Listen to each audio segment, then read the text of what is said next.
Olá, amigas e amigos do canal, sejam todos muito bem-vindos, todas muito bem-vindas. Eu vou comentar hoje os temas de repercussão geral, número 987 e número 533, que trata da responsabilidade das plataformas digitais por conteúdos gerados por terceiros. Eu digo a vocês que neste vídeo aqui, um vídeo que vai ficar um pouquinho longo, é um julgamento difícil de compreender, mas que nós estamos aqui fazendo um esforço hercúleo para sintetizá-lo, né? É um julgamento que entra para a história do Supremo, e que entra para a história do ano 2025. Talvez, se eu fosse escolher uma lista entre os três principais julgamentos do Poder Judiciário brasileiro de 2025, certamente esse seria um deles. Certamente esse seria um deles por conta da repercussão, não só por conta da repercussão midiática que teve, que não será, obviamente, objeto desse vídeo, mas por conta da repercussão jurídica, esta sim, objeto das nossas preocupações aqui, que abrange conteúdos de direito civil, podem cair questões de concurso de direito civil sobre esse tema. Direito constitucional, obviamente, pelo reconhecimento da proteção insuficiente, portanto, da inconstitucionalidade parcial do artigo 19 do Marco Civil da Internet, também pelo conteúdo de direito constitucional que projeta recomendações ou apelos ao legislador, que isso é um tema extremamente interessante, seja para provas objetivas, seja para provas discursivas ou provas orais.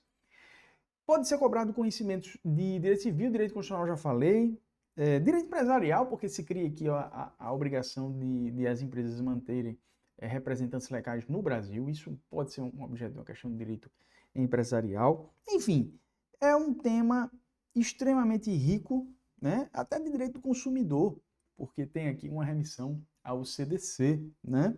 E de direito penal, obviamente, porque trata aqui de graves crimes que exigem um dever geral de cautela ou uma cautelaridade das redes sociais, como eu falarei aqui, e também das particularidades que existem para os crimes contra a honra, que tem uma diferenciação. Então, vamos comigo aqui para a gente estudar este importantíssimo julgamento, né? Pega a sua caneta, pega o seu informativo e vamos estudá-lo.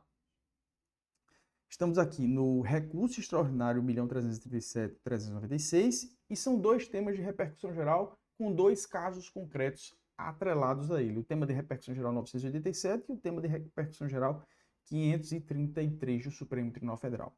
Pessoal, estamos aqui numa rede social. Estamos aqui no YouTube, que disponibiliza um canal de encontro, como se fosse uma praça pública, na qual eu e você dialogamos. Eu e você nos encontramos e pode haver uma transmissão de mensagem, uma transmissão de conteúdo. Então, as plataformas digitais são exatamente esse veículo no qual terceiros, ou seja, não são elas plataformas, elas não são as comunicadoras, mas elas são os canais de comunicação de terceiros, de informações, como no caso aqui, eu estou fazendo aqui exatamente o que esse julgamento contextualiza. Estou transmitindo conteúdo. Agora, sabemos que nem sempre esse conteúdo, como tudo na vida, tem o lícito, a gente transita no campo do lícito, a gente quer transitar, a sociedade deseja atrair os seus cidadãos para o campo do lícito, mas as pessoas insistem em transitar pelo campo do ilícito, seja ele civil, seja ele criminal.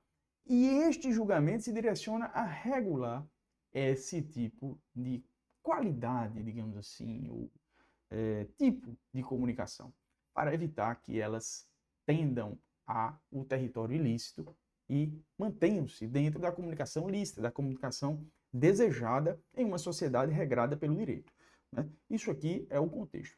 Aqui, nos dois casos concretos, é interessante perceber que o Supremo termina alargando bastante as teses em relação aos casos concretos que foram selecionados. Os dois casos concretos aqui terminam sendo apenas uma semente para germinar uma árvore frondosa de teses que nós estudaremos aqui. Um caso concreto dizia respeito à criação de uma comunidade, um agrupamento de pessoas sediada numa plataforma, que era a plataforma chamada Orkut, que eu acredito que nem existe mais, Mas terceiros criaram nessa plataforma uma comunidade para veicular ideias, que deveria ser para veicular ideias, mas essa comunidade servia única e exclusivamente para denegrir, para atingir a imagem de uma professora, para lhe ferir a honra. Então, eram proferidas mensagens que menosprezavam esta profissional. Esse era um caso concreto. Esta profissional procurou a plataforma para retirar do ar, né? Deixar de sediar essa comunidade, e esse era o contexto desse caso concreto, de um dos casos concretos. O outro caso concreto diz respeito à situação na qual terceiros, de maneira ilícita, criaram um perfil fake, um perfil falso no YouTube não, no Instagram também não, foi no Facebook.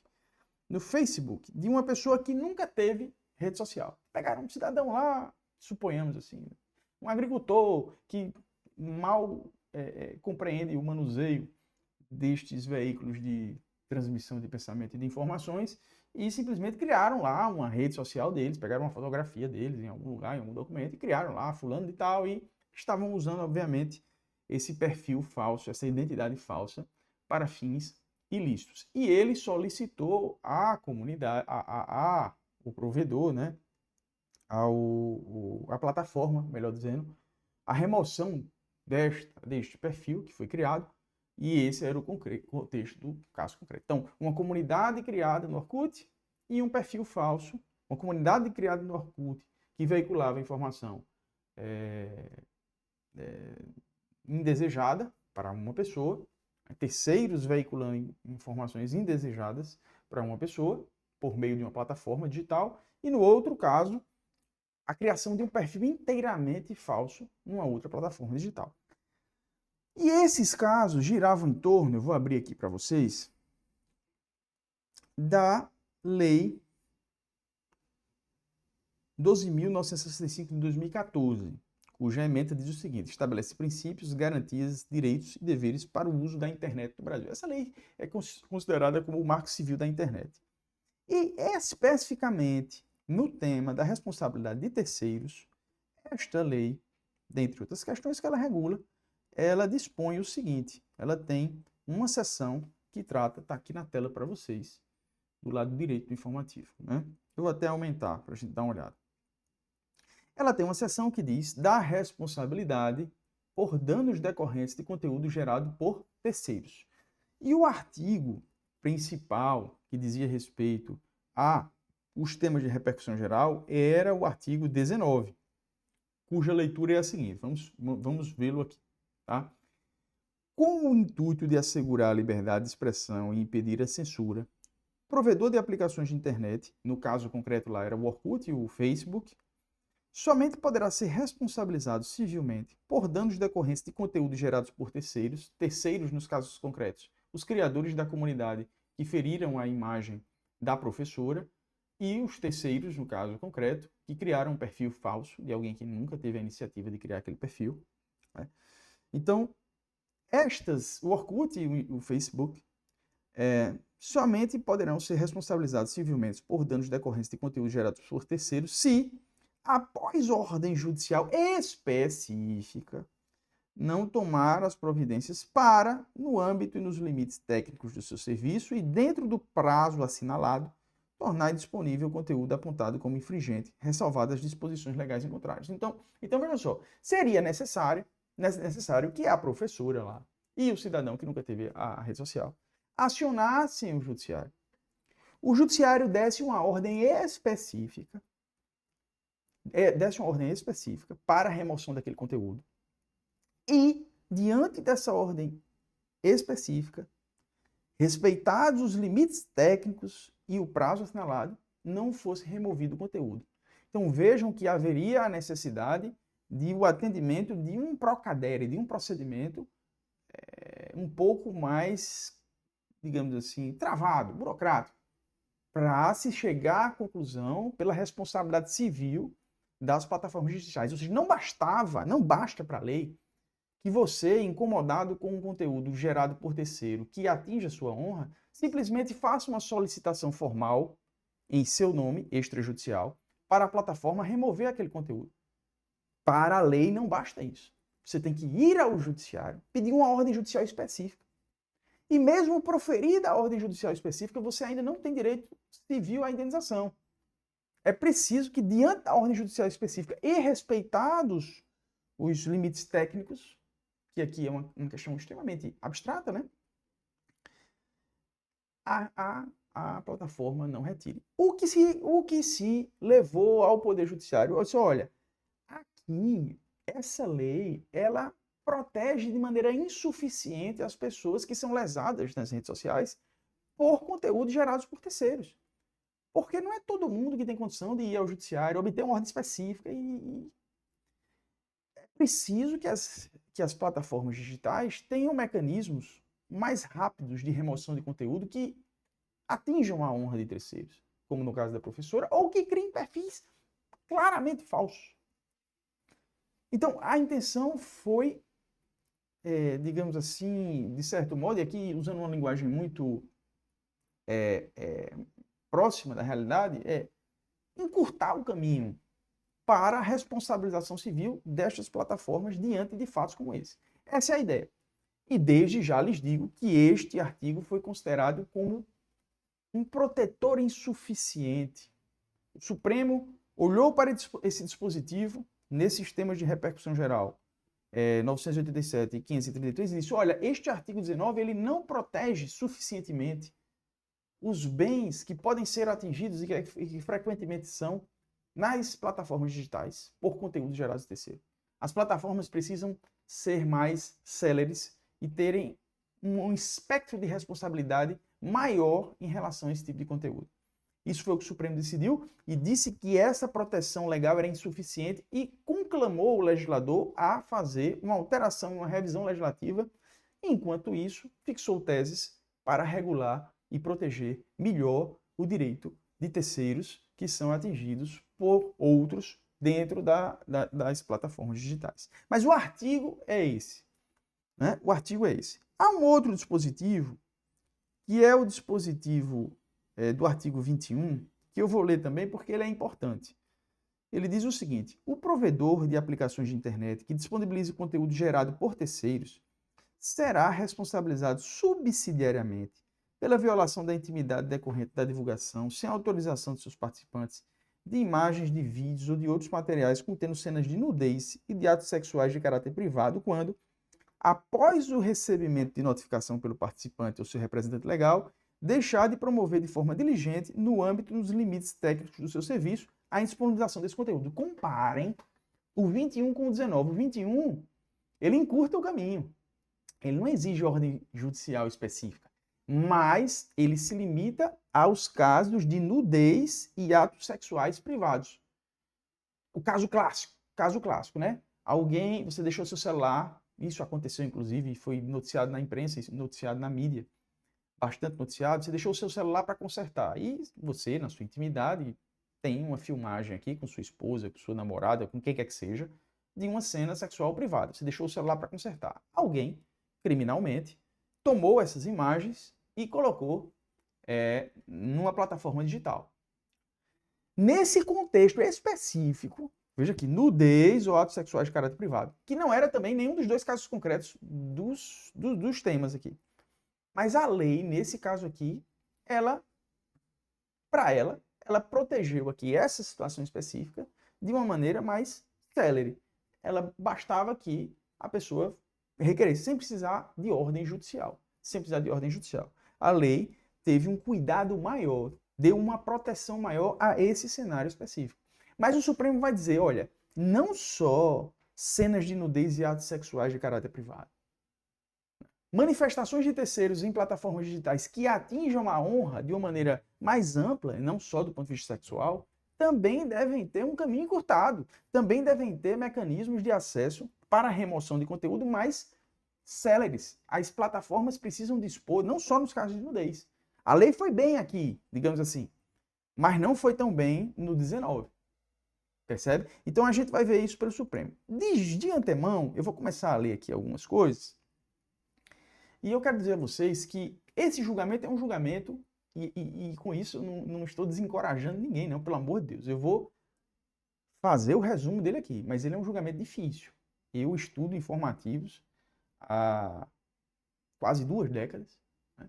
Tenho uma carreira jurídica, tenho títulos jurídicos, e eu tive bastante dificuldade de compreender. Tanto é difícil que o Supremo soltou, tá aqui, ó, o Supremo soltou uma informação, uma nota de informação à sociedade, depois do informativo, explicando esses 2 temas aqui, ó. Informação à sociedade. Eu nunca tinha visto isso aqui, nunca tinha visto. Foi a primeira vez que eu vi isso aqui. Primeira vez.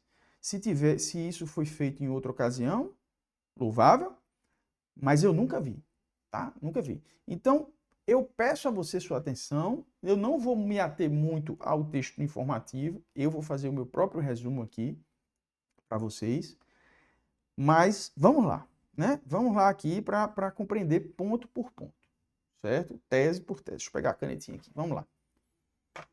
O Supremo Tribunal Federal fixou, para esse contexto aqui,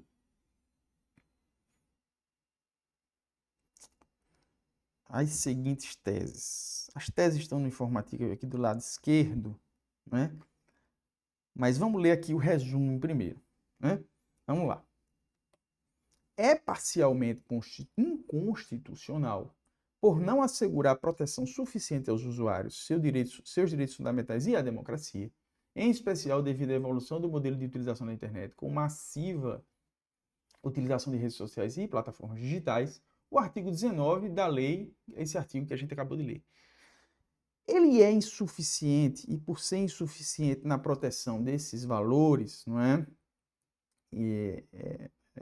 Por não assegurar proteção suficiente aos usuários. Ele é de proteção insuficiente, esse artigo 19. Por condicionar a responsabilização de provedores de aplicação à internet ao descumprimento de ordem judicial específica para a remoção de conteúdo ilícito gerado por terceiros. Claro, aqui é um resumo, não só condiciona isso, ainda condiciona ao atendimento de requisitos técnicos e tal. Então, ele tem várias travas no artigo 19 e essas travas foram consideradas inconstitucionais, de modo que se levou a uma inconstitucionalidade parcial desse dispositivo. E foram fixadas as seguintes teses. Eu vou aqui na nossa informação à sociedade, tá? Deixa eu ajeitar aqui para a gente começar. Em primeiro lugar, eu devo dizer que de maneira mais ampla, eu vou sintetizar aqui, de maneira mais ampla, em número 1, né, foi estabelecido um dever geral de cuidado. Dever geral de cuidado. Deixa eu diminuir esse texto aqui, porque senão não vai. Esse dever geral de cuidado está aqui. Dever geral de cuidado em caso de circulação massiva de conteúdos ilícitos graves. O provedor de aplicações de internet é responsável quando não promover a indisponibilização imediata de conteúdos que configurem as práticas de crimes graves previstas no seguinte rol taxativo. Vejam só. Aqui, pessoal, é uma questão de falha sistêmica. Falha sistêmica. Não precisa ninguém impedir. Não precisa ninguém requerer. Esse é o ápice, digamos assim, da proteção que o Supremo deu. Em casos de condutas e atos antidemocráticos, terrorismo ou atos preparatórios ao terrorismo, crimes de induzimento, instigação, auxílio ao suicídio e à automutilação, incitação à discriminação em razão da raça, cor, etnia, etc. A linha E, crimes praticados contra a mulher, crimes sexuais contra pessoas vulneráveis, tráfico de pessoas. Esses casos aqui exigem uma conduta proativa, exigem que os provedores de internet tenham mecanismos prévios de proteção, sem que ninguém precise acioná-los para remoção de conteúdo, porque são coisas extremamente graves de maneira abstrata. Revelariam uma falha sistêmica do provedor de aplicações de internet. Então, aqui é o ápice da proteção e o ponto que o Supremo tem maior cuidado, indubitavelmente, pelos valores que estão aqui, circundantes. E aí o Supremo diz, no item 5.1, a responsabilidade dos professores de aplicação de internet, prevista nesse item, diz respeito à configuração de falha sistêmica. Considera-se a falha sistêmica imputável ao provedor de aplicações de internet deixar de adotar uma conduta omissiva, né? Que é por omissão. Deixar de adotar adequadas medidas de prevenção ou remoção de conteúdos ilícitos anteriormente listados, esses crimes graves, configurando violação do dever de atuar de forma responsável, transparente e cautelosa. Veja aqui uma cautelaridade aqui, né? Consideram-se adequadas medidas conforme o estado da técnica, tarará. A existência de conteúdo ilícito de forma isolada, atomizada, não é por si só suficiente para ensejar a aplicação de responsabilidade do presente item. Contudo, nessa hipótese, incidirá o regime de responsabilidade do 21, que exige para aqueles casos de nudez. Aqueles casos de nudez do artigo 21, nudez e crimes sexuais e exposição de cenas sexuais privadas, ele passa a abranger situações nas quais as pessoas sejam vítimas desse tipo de comportamento aqui, de todos esses crimes aqui. Nas hipóteses previstas nesse artigo, o responsável pela publicação do conteúdo removido pelo provedor da internet poderá requerer judicialmente seu restabelecimento mediante a demonstração da ausência de ilicitude, ou seja, quem promoveu o conteúdo, o terceiro, há uma inversão aqui. Ele que tem que buscar a justiça para restabelecer o conteúdo, para dizer, não, isso aqui não é crime de opinião, não é crime de preconceito, né? Isso aqui é uma opinião, isso aqui. Ele que tem que buscar o judiciário, e não o lesado, não a vítima. Tá? Então aqui nós temos o atraimento da responsabilidade nos termos do 21, que eu li, ou seja, caso a vítima seja atingida por um crime desse jaez, dessas alíneas que estão aqui, de A a G, tráfico de pessoas, pornografia infantil, incitação ao suicídio, ela aciona a responsabilidade do provedor pelo 21, pedindo a ele, sem precisar acionar a justiça. Mas o Supremo cria um dever geral de cautela, esse é o mais importante, e cria esse conceito de falha sistêmica para essas condutas. Então, esse ponto aqui é o dever geral de cuidado que as redes sociais, que os provedores de internet têm que ter, os provedores, né, as redes sociais têm que ter, que está no item 5 da tese, né? Item 5 da tese. Está no item 5 da tese. Tá? Um segundo ponto, né? É a responsabilidade sem ordem judicial específica ou notificação.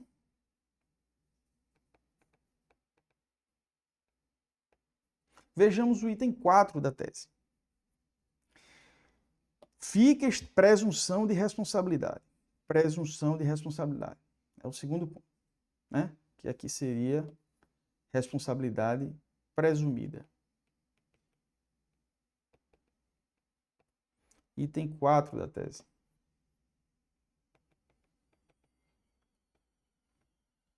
Eu estou organizando as teses aqui da mais, digamos, da mais abstrata, da mais geral para a mais concreta. A gente vai chegando lá, tá? Fica estabelecida a presunção de responsabilidade dos provedores em caso de conteúdos ilícitos, quando se tratar de, olha só, anúncios e impulsionamentos pagos ou rede artificial de distribuição, chatbot ou robôs. Nessas hipóteses, a responsabilização poderá se dar independentemente de notificação. Os provedores ficarão excluídos de responsabilidade se comprovarem que atuaram diligentemente e em tempo razoável para disponibilizar o conteúdo. Vocês sabem que o conteúdo pode ser conteúdo patrocinado, que você fica vendo repetidamente. Por exemplo, eu posso pegar esse meu vídeo aqui, tá? Até o presente momento eu nunca fiz isso, mas eu posso impulsionar esse vídeo. Então eu pago ao YouTube e ele impulsiona esse vídeo, né? Então vejam que esse impulsionamento pago, ele traz a plataforma de uma posição de mera disponibilizadora de canal para ela atuar ao lado do digamos assim, do influencer ou do professor, no meu caso, e impulsionar o conteúdo dele, mediante pagamento. Nesse caso, se ela impulsiona, ou se artificialmente é utilizado chatbot ou robôs, há uma presunção de responsabilidade. Por que uma presunção? Porque aí ela deixa de fazer parte apenas da condição de intermediadora. Concorda? Então, nós temos aqui dois pontos importantes. O dever geral de cautela, naqueles casos graves daqueles crimes, e uma responsabilidade presumida. Aqui as redes sociais, elas assumem uma posição de cautelaridade no item 1, né, que eu estou colocando aqui, item 1, que é o item 5 da tese. E aqui no item 4 da tese, que também, elas assumem uma posição de responsabilidade presumida ao impulsionarem conteúdos. Ok? Vamos seguindo. Agora vamos para a terceira situação, que aí já entra uma situação mais corriqueira, que é a ampliação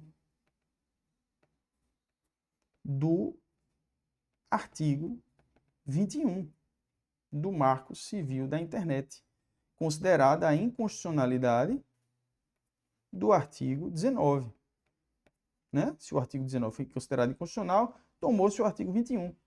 Aqui nós estamos diante do item 3 da tese. Esse é o item mais longo da tese. Eu li para vocês, não é? O artigo 21 e o artigo 19. E a gente viu claramente que eles têm uma diferença de tratamento. Nós vimos aqui, não foi? A gente viu que o artigo 21, ele, para casos de materiais contendo cenas de nudez ou de atos sexuais de caráter privado, né, é a mera notificação. E o 19, que foi considerado inconstitucional, ele exige ordem judicial específica, né? Tem essas diferenças.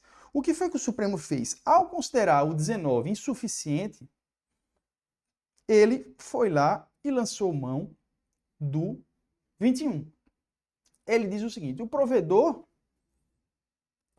de aplicações de internet será responsabilizado civilmente, nos termos do artigo 21, pelos danos decorrentes de conteúdos gerados por terceiros em casos de crime ou ato ilícitos. Crime ou ato ilícitos, como eu venho falando para vocês, pode ser crime ou pode ser ilícitos de natureza civil, né? Sem prejuízo do dever de remoção do conteúdo.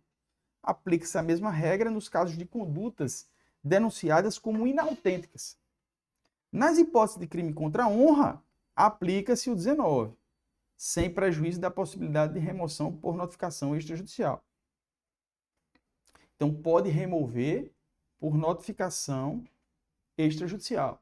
Mas, se for crime contra a honra, injúria, calúnia, difamação, exige-se para a responsabilização ordem judicial específica, sem prejuízo da possibilidade de remoção por mera notificação.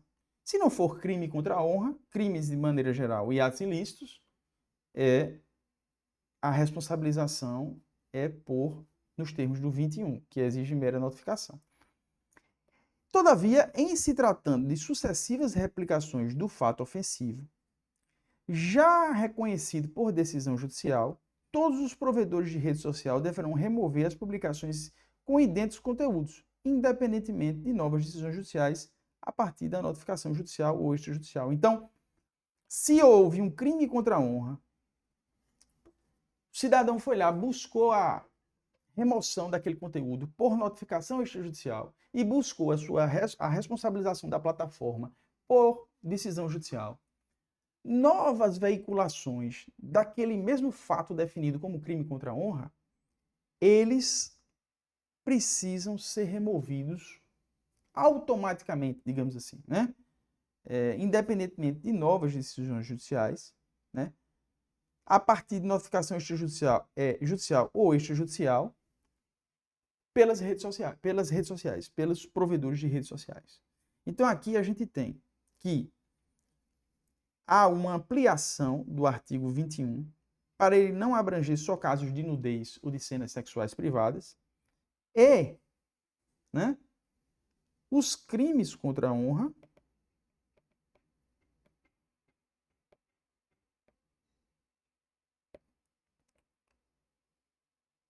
exclusão, né? A exclusão do conteúdo.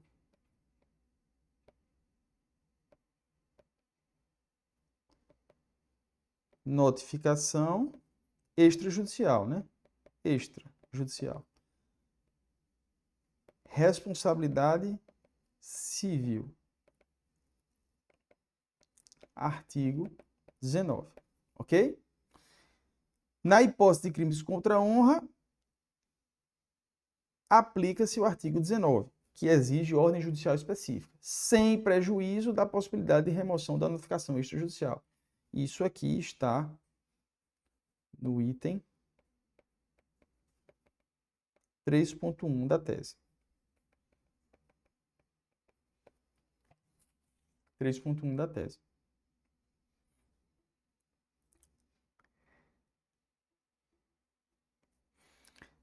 Agora o item 5. Existem determinadas plataformas de redes sociais, né? Existem determinadas plataformas de redes sociais que são de natureza privada, como o WhatsApp. O WhatsApp, não é? Elas não são públicas. E existem os provedores de e-mail, que também não são públicos. Para essas situações, então, eu vou chamar aqui de conversas privadas, né? Conversas privadas.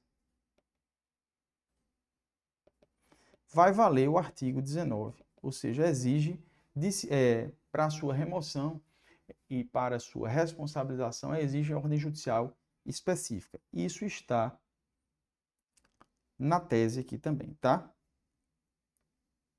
No item 6. Aplica-se o artigo 19 ao provedor de serviço de e-mail, provedor de aplicações cuja finalidade primordial seja a realização de reuniões fechadas, tipo Teams, Microsoft Teams, Google Meet, provedor de serviços de mensagem instantânea, né, WhatsApp, exclusivamente diz respeito às comunicações interpessoais resguardadas pelo sigilo da informação. Então, é preciso ordem judicial específica. No mais, então a gente tem essa estrutura aqui de responsabilização e de alteração, né? No mais, né, os provedores de aplicação de internet que funcionem como marketplace, a Amazon funciona como marketplace, o Mercado Livre funciona como marketplace, respondem civilmente de acordo com o CDC, o Código de Defesa do Consumidor, ok, né? E aí, deveres adicionais. Os provedores de aplicação da internet deverão editar autorregulação que abrange necessariamente sistema de notificações, devido processo e relatórios anuais de transparência em relação a notificações extrajudiciais, anúncio e impulsionamento.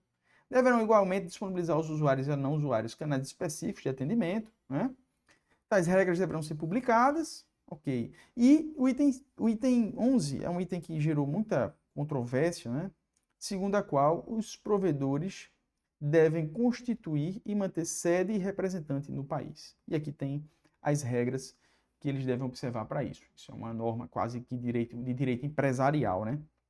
Aqui tem norma de direito civil, de direito criminal, de direito empresarial, de direito processual, tem tudo aqui. É quase uma codificação, né? Não haverá responsabilidade objetiva, né? Então a responsabilidade aqui. Aí você diz, mas professor, tem uma responsabilidade presumida ali, sim, mas responsabilidade presumida não significa que ela é objetiva, tá? Ela pode, inclusive, ser afastada, né? Claro. Mas não há responsabilidade objetiva.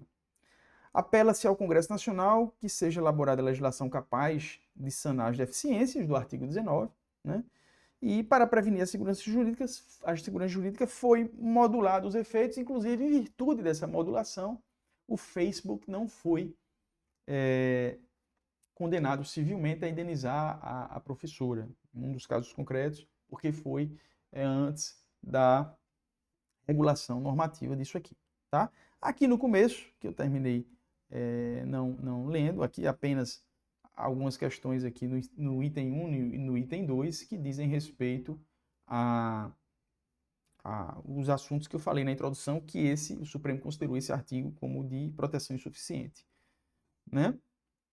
Enfim, pessoal, essas são as regras, né? Essas são as regras. Há um dever geral de cautela, há uma responsabilidade presumida e há a aplicação do artigo 21,